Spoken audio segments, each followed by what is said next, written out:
Vous vous rappelez de Birds of a Feather? Cette série qui a fait rire des millions de gens durant les années 80 et 90. Pourtant, derrière l'humour de Birds of a Feather, le casting a dû affronter un chagrin d'amour que personne n'aurait pu imaginer. Certains acteurs sont partis bien trop tôt. D'autres ont tout perdu avant leurs derniers instants. Que s'est-il réellement passé pour ces stars qui nous faisaient sourire autrefois?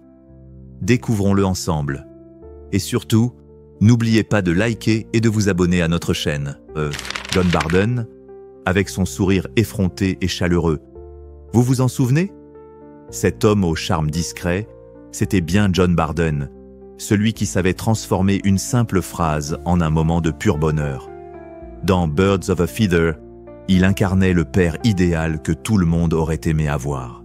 Mais loin des caméras, la vie de John était faite de douleurs silencieuses, de détermination farouche et d'une fin si tragique qu'elle brisa le cœur de ses costards. Avant la célébrité, John ne travaillait pas à la télévision. Il conduisait des navettes à l'aéroport d'Heathrow, rêvant qu'un jour la chance lui sourirait. Ce rêve ne s'est réalisé qu'à ses 31 ans, lorsqu'il monta pour la première fois sur scène. De là, il gravit les échelons, surmontant les refus et les petits rôles, jusqu'à ce que EastEnders fasse de lui un véritable trésor national. Mais le succès arriva tard, tout comme la tragédie. En 2007, un accident vasculaire cérébral massif réduisit au silence l'homme dont l'humour avait illuminé les foyers britanniques. Pendant des mois, il ne put ni bouger ni parler. Pourtant, il se battit avec courage et fit un dernier retour émouvant pour dire adieu à Birds of a Feather. Son sourire, malgré la douleur, resta inoubliable. John Barden avait 52 ans lorsqu'il joua les Stubbins.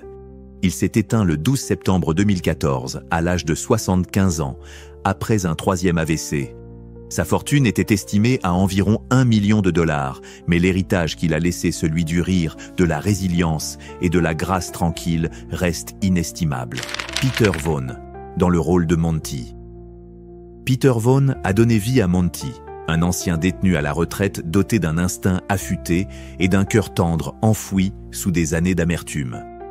Il offrait aux deux sœurs une leçon de sagesse de la rue, un rappel que le monde au-delà de Chigwell n'était pas aussi doux qu'il y paraissait.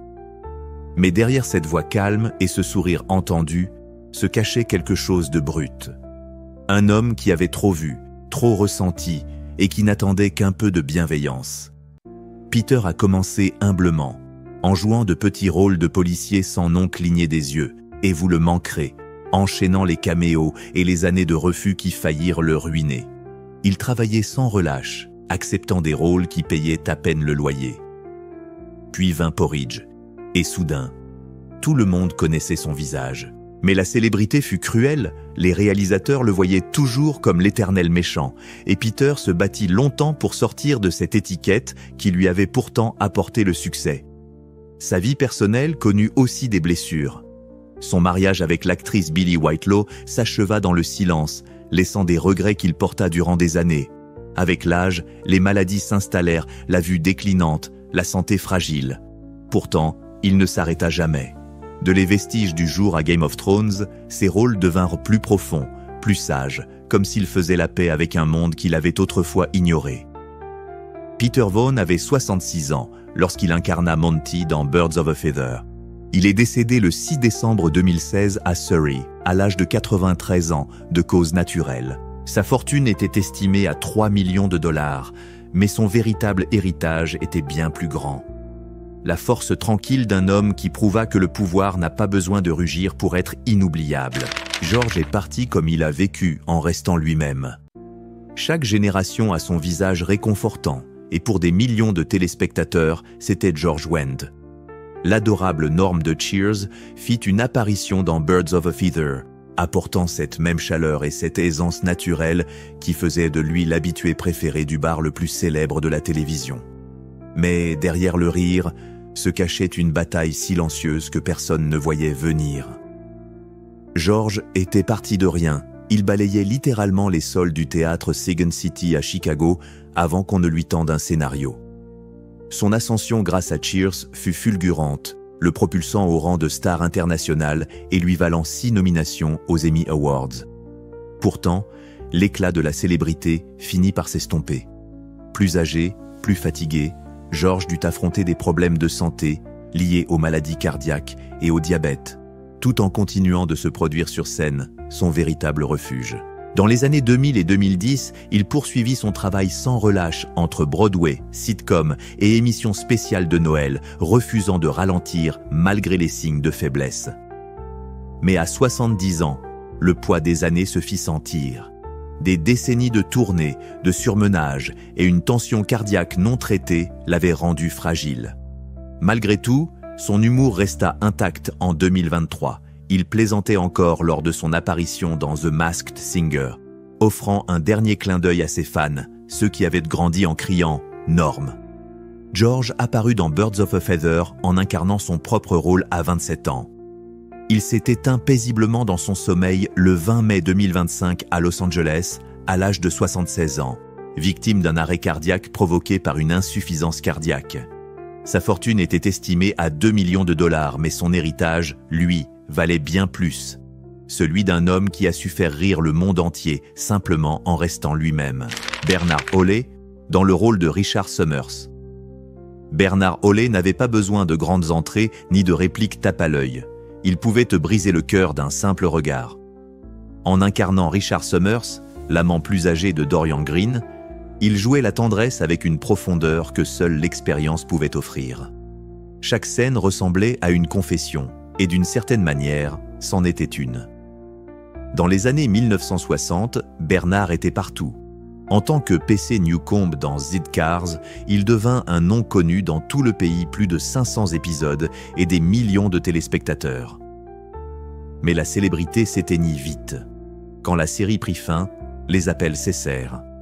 Les agents de casting ne voyaient en lui qu'un policier, pas un acteur. Du jour au lendemain, il passa de star à inconnu, contraint d'enseigner le théâtre simplement pour garder les lumières allumées. Il enchaîna ensuite les petits rôles Doctor Who, The Gentle Touch, Please, Sir. Tout ce qui pouvait payer les factures. Chaque prestation grignotait un peu la solitude d'un homme oublié. Un jour, il confia « Les gens me reconnaissaient autrefois dans la rue.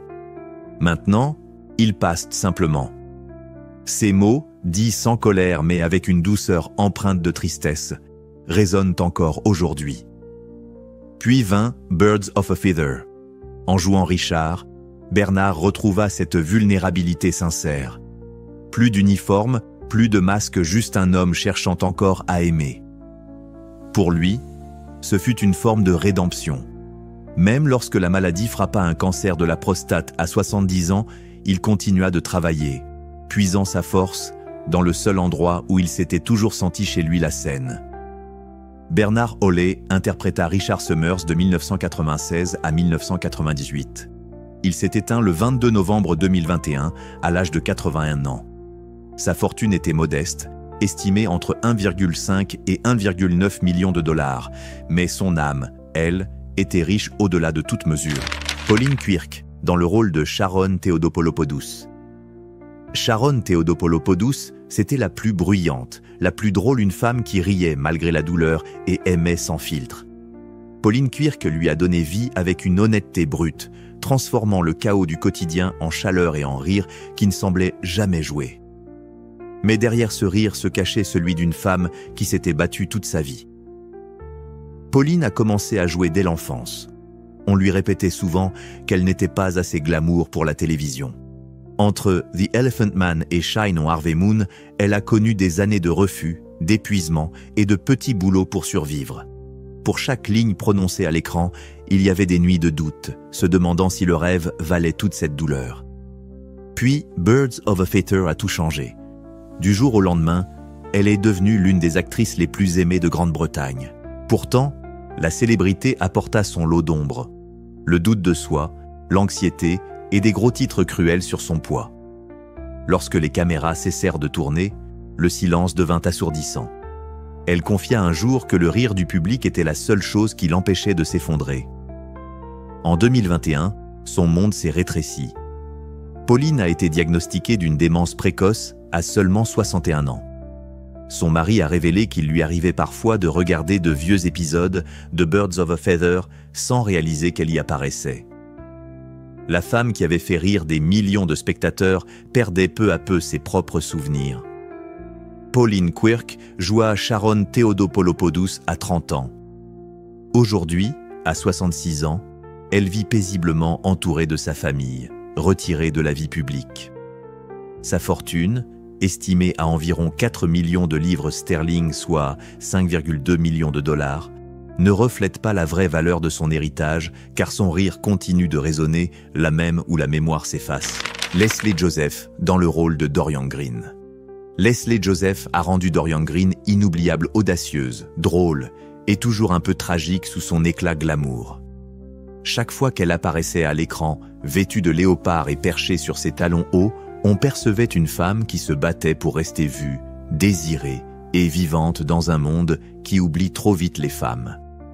Son parcours a commencé sur les planches, courant d'audition en audition pour des rôles qui payaient à peine de quoi manger. Elle a joué dans A Midsummer Night's Dream et Puff, mais pendant des années, les portes sont restées closes. Lorsque Birds of a Feather arriva en 1989, elle avait 44 ans et elle était enfin prête pour son moment. Le succès fut fulgurant, mais la célébrité tardive amena avec elle une autre pression, celle de ne jamais vieillir. Quand la série prit fin, les rejets reprirent. Les directeurs de casting la traitaient de « trop vieille », comme si le succès avait une date d'expiration. À la maison, son mariage s'effondra et la solitude s'installa. Des années de régime pour conserver la silhouette mince de Dorian laissèrent des traces. Ses os devinrent fragiles et l'ostéoporose transforma chaque mouvement en douleur. Pourtant, devant les caméras, elle continuait de sourire, cachant la souffrance derrière son esprit vif et son humour tranchant. Même si le temps l'a éprouvée, Leslie n'a jamais cédé. À 70 ans, elle rejoignit Strictly Come Dancing, prouvant que l'âge ne pouvait rien contre sa fougue. À travers les confinements, la maladie et la perte, elle continua de travailler, trouvant encore de la magie dans Sister Act et la famille Addams. Toujours à danser, toujours à rire, toujours à défier la gravité. Leslie Joseph incarnait Dorian Green à 44 ans. En 2025, à 80 ans, elle continue de briller, les yeux toujours emplis de feu. Sa fortune, estimée à environ 3 millions de dollars, ne raconte qu'une petite partie de son histoire. Car ce qu'elle a vraiment gagné, c'est bien plus rare le respect, la résilience et le droit de ne jamais disparaître. Linda Robson dans le rôle de Tracy Stubbs. Linda Robson n'a pas seulement incarné Tracy Stubbs, elle était Tracy, honnête, loyale et discrète, mais souvent brisée à l'intérieur. Elle portait à elle seule le cœur de Birds of a Feather. Chaque rire, chaque soupir semblait vrai parce qu'elle les avait vécus. Son parcours fut long et difficile. Née à Islington, elle commença à jouer à 14 ans dans The Likely Lads, puis dans Shine on Harvey Moon. Le succès mit des décennies à venir. Et lorsqu'il arriva, il s'accompagna d'une immense pression. Entre les tournages, les factures et la maternité, Linda dormait à peine. La célébrité dont elle avait rêvé arriva enveloppée d'épuisement et de peur de tout perdre. Après l'échec de son premier mariage, Linda chercha refuge dans l'alcool pour anesthésier la douleur. Des années plus tard, elle entra en cure de désintoxication, admettant qu'elle était fatiguée de prétendre. Son honnêteté à propos de sa dépendance et de sa santé mentale fit d'elle une voix authentique pour toutes ces femmes qui souffrent en silence. Cette même vulnérabilité qui autrefois la fragilisait devint sa plus grande force. Mais la perte ne l'a jamais épargnée. Ses parents sont décédés, ses finances se sont effondrées et en 2023, son mariage de 33 ans prit fin. Pourtant, lorsque la vie sembla la réduire au silence, elle retrouva sa voix à travers les mots. En 2024, elle publia ses mémoires, Truth Be Told, transformant sa douleur en une source d'inspiration et d'espoir pour les autres. Linda Robson joua Tracy Stubbs dans Birds of a Feather à l'âge de 31 ans. Aujourd'hui, à 67 ans, elle apparaît toujours dans Loose Women, plus forte à chaque cicatrice. Sa fortune, estimée à environ 10 millions de dollars, importe peu face à ce qu'elle a réellement gagné: la paix, le courage et cette sagesse douce que seul le chagrin peut enseigner. Ray Winstone dans le rôle de Malcolm. Ray Winstone n'a jamais eu besoin de jouer les durs, il était dur. Lorsqu'il apparut dans Birds of a Feather dans le rôle de Malcolm, l'ex-amant robuste de Dorian, il apporta ce magnétisme brut qui allait définir toute sa carrière. Mais derrière cette apparente arrogance se cachait un homme forgé par la douleur, la perte et une vie de combat dont peu avaient connaissance. Ray a commencé sur un ring de boxe bien avant d'affronter une caméra. À 12 ans, il était déjà champion. À 18 ans, il était battu. Des années de coups à la tête mirent fin à son rêve sportif, le laissant à la dérive, en colère et perdu. Le jeu d'acteur le sauva de justesse. Sa première vraie percée arriva avec Scum en 1979, un rôle brutal, miroir de sa propre rage et de sa résilience. Mais la célébrité ne vint pas sans épreuve. Dans les années 1980, il fit faillite, ses rêves s'effondrant avec son pub qui ferma ses portes. Ce n'est qu'avec Neil by Mouth 1997, puis Sexy Beast 2000, que le monde entier le remarqua enfin. Les critiques le surnommèrent alors l'âme de la ténacité britannique. Pourtant, cette image de dureté eut un prix. Sa fille Lois fut diagnostiquée d'un autisme sévère en 1990 et 20 ans plus tard, il perdit son père à cause d'un cancer. Ray affronta tout cela à sa manière avec l'alcool, jusqu'à ce que la douleur devienne une habitude. En 2020, son corps finit par le rattraper, opération, rééducation et de longs mois loin des plateaux de tournage. Et pourtant, d'une manière ou d'une autre, il revenait toujours, plus calme, plus mûr, mais toujours aussi magnétique. Ray Winstone joua Malcolm dans Birds of a Feather à l'âge de 32 ans. En 2025, à 68 ans, il continue d'agir et de soutenir activement les associations caritatives pour l'autisme dans l'Essex. Sa fortune, estimée à environ 5 millions de dollars, peut sembler modeste pour un homme de sa stature, mais sa vraie richesse se mesure à sa force, à sa loyauté et à la profondeur qu'il a donnée à chaque rôle. Alan Lewis dans le rôle de Daryl Stubbs. Alan Lewis a donné vie à Daryl Stubbs, le mari bien intentionné mais maladroit qui bouleversa le monde de Tracy. Derrière l'humour de ce constructeur un peu gauche et cambrioleur à temps partiel se cachait une touche de tragédie, un reflet des propres luttes intérieures de l'acteur. L'histoire d'Alan n'a jamais été celle du glamour. Il débuta avec promesse dans Eustace and Hilda en 1977. Mais les rôles suivants arrivèrent lentement, douloureusement. Lorsque Birds of a Feather vit le jour, cela aurait dû être sa grande percée. Au lieu de cela, ce fut sa prison. Le public adorait Daryl, mais l'industrie le catalogua aussitôt comme mari corrompu. Et bientôt, plus personne ne vit Alan autrement. Ce typecasting finit par le briser. Après l'échec de son mariage en 1990, il sombra dans la dépression, disparaissant peu à peu des projecteurs. Eldorado lui offrit un second souffle dans les années 1990, mais même ce succès ne put combler le vide qui suivit lorsque le travail cessa d'arriver. En 2010, une maladie cardiaque l'obligea à prendre sa retraite définitive. Son corps, comme son esprit, était épuisé. Loin des caméras, le chagrin ne le quitta jamais. La mort de son père dans un accident du travail le hanta pendant des décennies. L'écriture devint alors son refuge, une façon de donner un sens à tout ce qu'il avait perdu. Il ne cherchait plus la célébrité, seulement la paix. Alan Lewis interpréta Daryl Stubbs dans Birds of a Feather à l'âge de 40 ans. En 2025, à 76 ans, il vit paisiblement au pays de Galles, écrivant des pièces que peu de gens auront sans doute la chance de voir. Sa fortune, estimée entre 1 et 1,3 million de dollars, importe peu. Car son histoire n'est pas celle de la gloire, mais celle d'un homme qui a appris à disparaître et à faire la paix avec le silence. Peter Polycarpou dans le rôle de Chris Theodopolopoulos. Peter Polycarpou a rendu Chris Theodopolopoulos inoubliable, paresseux, géniard, désespérément drôle, le genre d'homme qu'on ne supporte pas, mais pour lequel on ne peut s'empêcher d'éprouver de la compassion.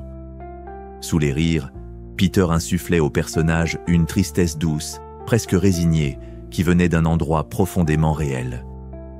Sa vie fut une lutte constante entre l'art et la douleur. Né de parents chypriotes, il gravit seul les échelons jusqu'à la scène du West End, triomphant dans Cats en 1981, puis Miss Saigon. Le succès aurait dû le libérer, mais le destin en décida autrement. En 2000, une grave blessure vocale faillit mettre un terme à sa carrière. La voix qu'il avait portée à travers les continents disparut du jour au lendemain. Pendant des mois, il ne put même plus chanter pour lui-même. Puis vinrent les pertes que rien ne pouvait préparer. Un divorce en 1985, puis la mort de sa mère d'un cancer 10 ans plus tard. L'homme qui autrefois remplissait les théâtres se retrouva à lutter contre le silence à la fois physique et émotionnel. Et pourtant, il ne s'arrêta jamais.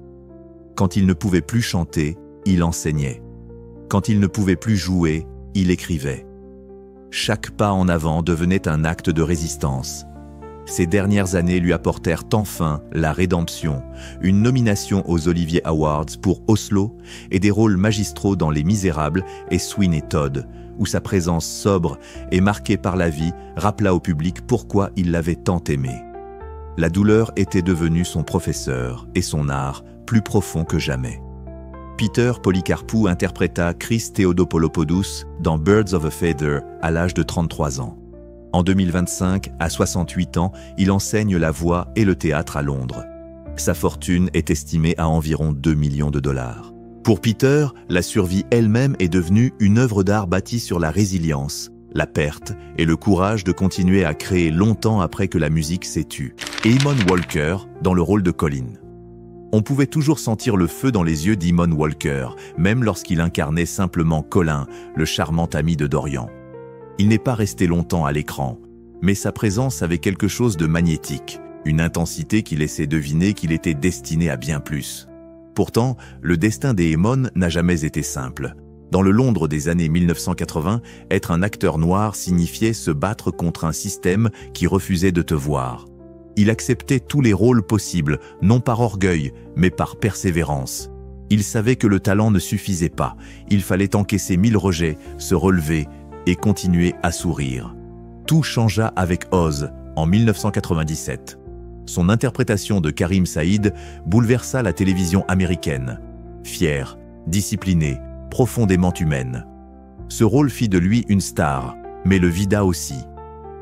L'intensité émotionnelle laissa des marques et la distance avec sa famille accentua sa solitude. Puis, alors que sa vie semblait retrouver l'équilibre, une grave blessure au dos en 2018 lui rappela à quel point même la force la plus solide pouvait vaciller. Il aurait pu prendre sa retraite. Au lieu de cela, il choisit de se réinventer de Chicago Fire à Broadway, trouvant dans chaque cicatrice une nouvelle signification. « La douleur t'apprend qui tu es », disait-il un jour, et c'est peut-être pour cela que ses performances brillent d'une vérité si rare, elles viennent d'un endroit profondément vécu. Eamon Walker joue à Colin dans Birds of a Feather à l'âge de 27 ans. En 2025, à 63 ans, il vit à Los Angeles avec sa femme et leurs 3 enfants. Sa fortune, estimée à environ 6 millions de dollars, importe peu comparé à ce qu'il a vraiment construit, un héritage d'intégrité, d'émotion et d'authenticité, celui d'un homme qui a ému le monde simplement en restant vrai. Stephen Marcus dans le rôle de Dave. Impossible d'oublier Dave, le petit ami effronté, mais au grand cœur de Sharon toujours à un verre des ennuis. Stephen Marcus l'a incarné avec la chaleur d'un homme qu'on croit connaître, celui qui rit trop fort, aime trop vite et vit sans filet. Sa présence, même dans quelques épisodes seulement, donnait à la série une énergie unique, vivante et sincère. Mais derrière ce rire contagieux, la vraie vie de Stephen n'était pas toujours aussi lumineuse. Il avait commencé modestement, jouant dans les parcs et les petites salles, peinant à joindre les deux bouts jusqu'à ce que My Beautiful Landrette en 1985 lui offre sa première vraie chance. Pendant des années, il courut d'audition en audition, tournant des publicités et de petits rôles, simplement pour garder les lumières allumées. Puis vint Lock, Stock and Two Smoking Barrels et avec lui, la gloire.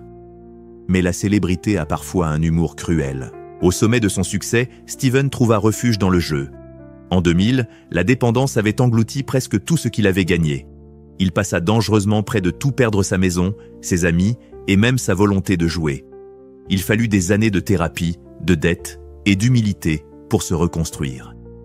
Et lorsqu'il revint enfin sur les plateaux dans Snatch, Kinky Boots et The Greatest Game Ever Played, il y avait en lui une douceur nouvelle, celle d'un homme transformé par la douleur. Plus tard, Steven trouva un second souffle en organisant des tournées cinématographiques à Londres, partageant des histoires sur la ville qu'il avait à la fois brisée et sauvée. Il plaisantait souvent sur ses erreurs passées, mais derrière chaque rire résonnaient les leçons d'un homme qui avait frôlé la perte totale. Stephen Marcus joua Dave dans Birds of a Feather à l'âge de 29 ans. En 2025, à 65 ans, il poursuit sa carrière dans le cinéma et la télévision indépendant. Sa fortune, estimée à environ 2 millions de dollars, ne dit rien de plus grand. Derrière le sourire du gangster, il demeure la preuve vivante que la rédemption est possible, même quand tout semble perdu. Vivian Pickles dans le rôle de Tante Sylvie. Il y avait quelque chose de magique chez Vivian Pickles, cette façon unique de transformer une simple réplique en un souvenir impérissable. En incarnant Tante Sylvie dans Birds of a Feather, elle fut vive, excentrique, mais aussi discrètement sage, le genre de femme capable de te gronder et de te réconforter dans le même souffle. La carrière de Vivian commença alors que d'autres enfants jouaient encore à la poupée. À seulement 13 ans, elle brillait déjà dans Alice in Wonderland pour la BBC. La célébrité arriva tôt, tout comme l'épuisement. Le théâtre l'adora. Hollywood l'admira surtout après ses performances remarquées dans Isadora Duncan, The Biggest Dancer in the World, 1966, et Harold and Maude, 1971. Mais la gloire, elle, ne l'aima jamais vraiment en retour. Vivian donna des décennies à son art pour découvrir peu à peu que les offres s'amenuisaient avec l'âge. Lorsque les années passèrent, les caméras cessèrent de l'appeler. Son mari, l'acteur Gordon Gostelow, resta son rock jusqu'à sa mort en 2007.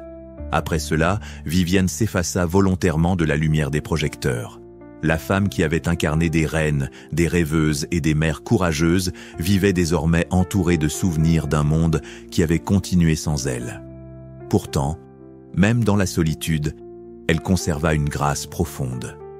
Elle se tourna vers l'écriture, méditant sur ses années passées avec Ken Russell et Hal Ashby. « J'ai fait mon temps », confia-t-elle un jour doucement.